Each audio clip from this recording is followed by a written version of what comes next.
방학 잘 보내셨나요? 네, 방학 시작한 게 진짜 엊그제 같은데 이제 벌써 개학이기 때문에 여러분들 마음의 준비를 하셔야 될 것 같습니다. 슬슬 공부할 준비가 되셨죠?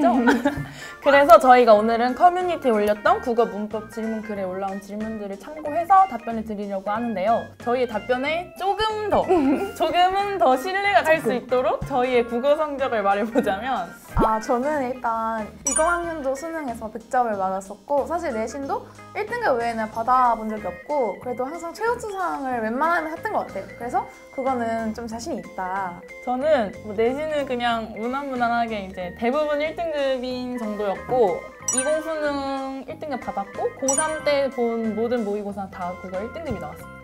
저는 국어 과목에 한해서는 1등급 외에는 받아본 적이 없고요. 내신도 항상 1등급이었고 모의고사도 3년 내내 1등급이었고 2019 불수능까지 1등급으로 아름답게 마무리를 했기 때문에 저희가 이 정도 말했으면 신뢰가 가시나요 이제? 근데 그래도 저희가 또 나름 열심히 공부를 해서 늘 이렇게 성적을 유지한 거기 때문에 저희가 어떻게 국어 문법을 공부해왔었는지 지금부터 한번 얘기해 보도록 하겠습니다. 고고! 네, 질문을 보면 고등학교 3학년 분들도 질문을 많이 해주셨지만 고1, 2 학생분들도 어떤 과목을 선택해서 어떻게 공부할지 문법은 어떻게 공부해야 될지 되게 질문을 많이 주셨는데요. 저희가 그러면 일단 언매와 화작의 차이를 먼저 말씀을 드리고 그 이후에 저희의 공부법을 세세하게 말씀드리도록 할게요. 이제 수능 국어는 언어와 매체, 화법과 작문에서 선택을 해서 풀어야 하죠. 화법과 작문은 말 그대로 말하고 듣고 쓰는 것에 관한 지문을 읽고 푸는 것이고요. 이제 언어와 매체 중에서 언어는 저희가 기존에 알고 있는 문법이라고 생각을 하시면 되고 그 다음에 매체는 방송, 인터넷, SNS에 관련된 지문이 나온다고 생각을 하시면 됩니다. 화작이랑 언매 중에서 뭘 선택을 해야 되는지 물어보시는 분이 진짜 많았어요. 나였어도 고민했을 것 같아. 맞아. 먼저 22학년도 이번 수능을 보면은 70%가 화작을 선택을 하고 그 다음에 30%가 언매를 선택을 했다고 해요. 근데 이번 수능 이후에 학생분들의 생각이 조금 달라진 것 같기도 하더라고요. 진짜 왜냐면 아무래도 이번 수능 때 화작 난이도가 정말 평소와 생각과 다르기도 했고 표점도 그래서 예상과는 다르게 나왔기 때문에 아마 많은 분들의 생각에 좀 변동이 있었을 것 같습니다. 저희가 지금부터는 화작과 언매의 장단점을 간단하게 말씀드려 보도록 할게요. 먼저 언매의 시작부터 약간 단점을 얘기를 해보자면 언매는 아무래도 화작에 비하면 비교적으로 공부할 양이 많고 그쵸. 아무래도 화작보다는 저희가 일상생활에서 접할 수 없는 지식들이잖아요. 그러니까 딱 처음 보는 개념이니까 처음 접했을 때 좀 어렵게 느껴질 수 있다는 단점이 있죠. 반면에 화작은 저희가 느끼기에 개념을 체화하고 문제 푸는 감을 익히는 데 걸리는 시간이 좀 적다고 느껴질 수 있을 것 같아요. 근데 약간 오히려 좋아 메타라도 생각을 해보면 그 많은 공부량을 어쨌든 내가 다 소화를 하면 실제 시험을 볼 때 시간을 엄청나게 단축을 시킬 수 있다는 게 언매의 장점 아니겠습니까? 물론 사실 언매가 화작에 비해서 그렇게 큰 시간을 줄일 수 있는 건 아니지만 화작은 수능장에서 처음 보는 지문을 다 읽고 풀어내야 되는 거기 때문에 시간이 더 걸릴 수 있거든요. 근데 우리 수능장에서 5분, 10분이 얼마나 큰 차이예요. 두세 문제는 더 풀어. 어떻게 보면 그 시간을 벌기 위해서 지금부터 준비를 해두는 거라고 말할 수 있을 것 같아요. 그래서 제 생각에는 예비 고1, 고2 분들이 문법 공부를 한번 시도해보시는 게 지금 시기에 좀 맞아. 좋지 않나. 사실 저는 예비 고3 때 문법을 처음 공부를 했기 때문에 진짜? 예비 고3 그 겨울방학 때 문법 공부를 했어서 나도. 예비 고3 분들이 해도 무방하긴 하지만 예비 고3 때 심리적인 압박이 크잖아요. 맞아. 공부할 내용이 더 생긴다는 게 아무래도 좀 부담도 되고 좀 두려울 수 있으니까 예비 고1, 고2 분들은 지금 시간적인 여유도 많고 하니까 천천히 문법 공부를 시도를 해보시면 좋지 않을까. 그래서 언매 공부가 어려울 것 같아서 선택을 망설이고 있는 분들을 위해서 저희의 문법 공부 팁을 지금부터 알려드리도록 하겠습니다. 많은 분들이 생각을 하시기에 문법은 암기다 라고 생각을 하시는 분들이 많을 것 같아요. 사실 처음 공부하시는 분들은 어려울 거예요. 암기만 해서 사실 되는 과목이 아니거든요. 그치. 뭘 암기를 해야 되는지 내가 알아야 되고 그 암기한 거를 어떻게 적용을 해야 되는지 알아야 되는데 처음 단계에서는 시간이 걸리지. 도대체 내가 여기서 뭘 암기하고 이게 문제로 어떻게 활용이 되는 거지 이런 걸 모르니까 맞아. 어렵게 느껴지실 수가 있어요. 그래서 제 생각에는 문법 공부의 패턴은 개념을 공부를 하고 그다음에 노트에 정리를 하고 문제를 풀고 오답노트를 하고 이 4개를 반복을 하면서 이제 체화를 하는 게 아닐까. 하다 보면 진짜 자연스럽게 체화돼. 맞아. 그리고 문법 같은 경우에는 여러분들이 이렇게 문제를 풀다 보면 아시겠지만 패턴이 정해져 있어요. 어떤 유형의 문제들이 자주 나오고 그다음에 어떤 개념들이 자주 빈출이 되는지 알게 되시면 그 이후에는 문법 문제도 좀 익숙해지실 수 있을 거예요. 그래서 문법 공부를 처음 하시는 분들에게는 바로 탄탄한 개념 이해 과정이 필요한데요. 여기 빠작 고등 국어 문법 교재를 이용을 해서 저희가 어떻게 개념 공부를 했는지 설명을 해드리도록 하겠습니다. 빠작 고등 국어 문법은 주요 문법 개념을 30개로 정리를 해두었는데요. 이 문법 개념들만 여러분들이 체화를 해도 수능장에 가서 문법 문제를 푸는데 무리가 없으실 거라고 생각을 합니다. 사실 개념 공부는 뭐 학원을 가든지 인강을 듣든지 자습을 하든지 결국에는 자기의 방식으로 소화를 하는 게 중요하잖아요. 일단 먼저 개념서를 본다고 하면 찬찬히 한 문장 한 문장 다 읽어가면서 뭔가 좀 걸리거나 어렵다 싶은 부분을 일단 체크를 하면서 남겨두세요. 그리고 그 남겨둔 부분을 나중에 뭐 학교 선생님한테 가서 물어보셔도 좋고요. 처음부터 이걸 다 외우고 가겠다라는 생각으로 가지 마시고 내가 모든 개념을 한번 눈에 다 담겠다는 마인드로 보시면 될 것 같아요. 자, 이제 개념을 다 읽어봤다면 개념 연습 문제를 풀어봐야 됩니다. 이거를 다 푼다고 해서 바로 실전으로 넘어갈 수도 있는 건 아니지만 어쨌든 개념을 습득하는 과정의 일부라고 보시면 마음이 편할 것 같고 또 다 안다고 막 대충 넘어가지 마시고 하나하나 꼼꼼히 풀어보시면 됩니다. 그래서 이걸 다 하고 나면은 내신 기출 문제를 이제 풀어야겠죠? 네, 선생님. 네. 먼저 이 6번 문제를 한번 보실까요? 네, 쌤.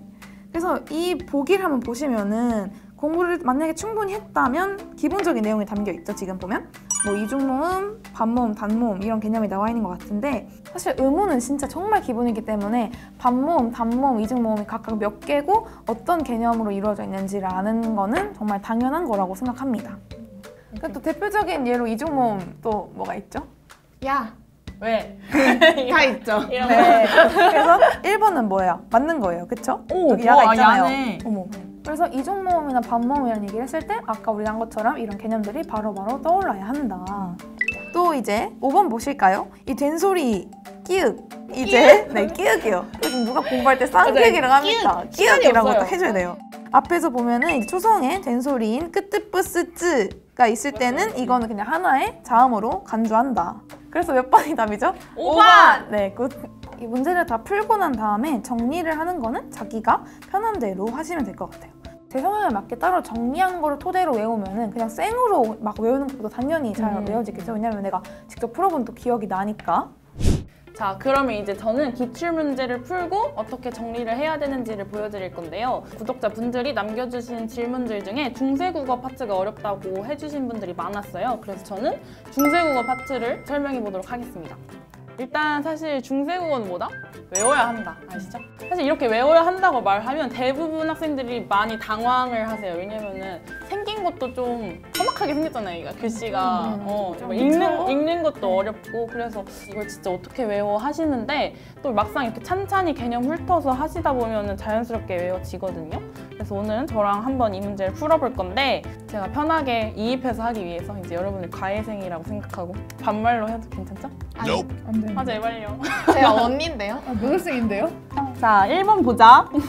1번은 기억에 대해서 묻고 있지. 중세 국어는 항상 현대어 풀이가 같이 나오니까 현대어 풀이랑 비교를 하면서 보면 되는데 자, 기억을 보니까 현대어 풀이랑 비교해서 보면 말해라는 뜻으로 쓰인 걸 알 수 있지? 그러면 이어적기를 했는지 안 했는지만 확인을 하면 되겠네. 자, 이어적기는 앞말의 종성이 뒷말의 초성에 넘어가면 그걸 이어적기라고 하는 거잖아. 우리 현대어 풀이 보면은 말의 종성의 리을인데 중세국어 보면 그게 다음 초성으로 넘어가 있지. 그러면 1번 이어적기 한 거니까 1번은 답이 아니겠네. 리을은 조초미네, 조초미.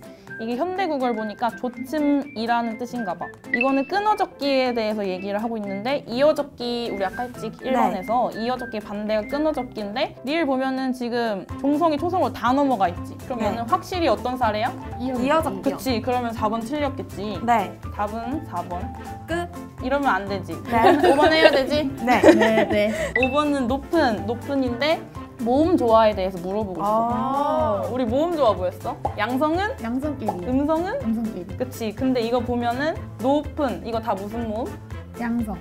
그치. 이거 다 양성 모음끼리 이루어져 있으니까 모음 조화가 아주 잘 지켜지는 사례라고 할 수 있겠지? 그러면은 5번도 탈락. 그리고 만약에 이 문제를 한번 틀렸다고 해볼게요. 우리가 뭐 이어적기, 끊어적기에 대한 개념이 없어서 틀렸다. 문제 답지를 보고 비교를 한 다음에 아, 내가 이 개념이 부족했구나 찾은 다음에 여기에 필기를 해두는 거예요. 저는 제가 푼 문제집 위에 그 남은 여백에다가 필기를 해두는 편이었는데 지금 생각해보면 그거는 그 내가 틀린 페이지를 일일이 찾아야 돼서 좀 불편한 감이 있는 것 같고 노트에다가 따로 정리를 해두면 훨씬 편할 것 같습니다. 그리고 나중에 시간이 남을 때 노트에 정리해둔 내용만 한 번 쫙 보는 거죠. 국어 문법에서 사실 중요한 게 예시로 공부를 하는 거잖아요, 국어를. 근데 선지에 나온 문제들은 진짜 공짜로 주는, 문제집이 공짜로 주는 예시라고 할 수 있는데 이거를 정리 안 하고 그냥 넘어간다? 더 많이 알 수 있는 기회를 놓치는 것과 다름이 없다. 네, 이제 이렇게 문법 개념서를 한 단원씩 다 훑어보셨으면 이제 뭘 해야 될 때다? 바로 실전 감각을 익혀야 될 때다. 그래서 앞에서 유디랑 바니가 설명해줬던 단계는 바로 개념에 익숙해지는 단계라고 생각을 하시면 되고 이제 기출을 푸시면서 좀 더 내실을 다지고 개념을 완벽히 체화를 하시면 됩니다. 그래서 저는 개인적으로 고등학교 1학년 때는 중간중간 모의고사를 풀면서 기출을 접해보려고 했었고 그 다음에 고등학교 2학년 때는 진짜 기출 달리기? 웬만한 기출들은 다 찾아서 풀어봤던 것 같아요.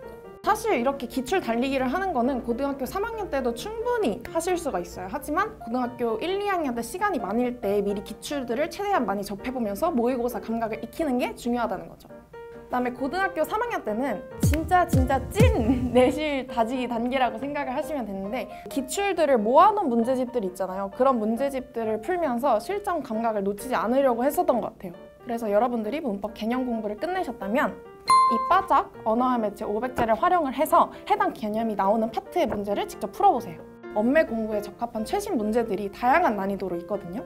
문법 문제는 패턴이 정해져 있고 여러분들이 그 패턴에 익숙해지시는 게 중요하거든요. 다양한 난이도의 문제들을 먼저 접해보시는 게 중요하다. 그리고 특히나 언매는 이제 새롭게 만들어진 지 얼마 안 된 과목이잖아요. 그렇다 보니까 최신 문제를 푸는 게 더더욱이나 중요하겠죠. 네, 이렇게 저희가 문법 공부 방법을 정말 샅샅이 낱낱이 여러분들에게 다 말씀을 드렸는데 한번 좀 총정리하는 시간이 필요할 것 같아요. 1번, 그냥 암기를 하는 게 아니라 예시와 함께 이해한 걸 암기하기. 2번, 개념 문제를 풀어서 내가 이해를 했는지 체크하기. 3번, 헷갈리거나 틀린 개념들을 노트에 정리하고 외우기. 4번, 익숙해지면 기출 풀고 부족한 부분 정리하고 외우기. 5번, 위 과정을 꾸준하게 반복하기. 저희가 어떻게 공부를 했는지를 진짜 기억을 엄청 되살려가지고 샅샅이 말씀드렸는데 이제 각자 상황에 맞게 잘 적용하셔서 이번에 새학기 문법 공부에 도움이 되셨으면 좋겠습니다.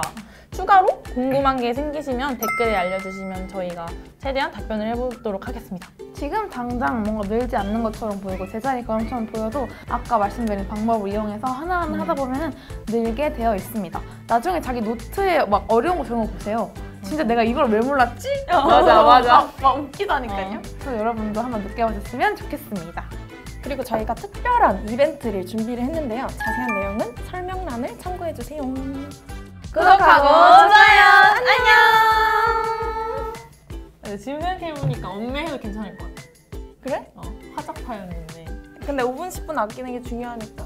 근데 막상 풀어보니까 할 수 있겠다는 생각이 드네. 막상 해보면 또 괜찮다니까, 해보면.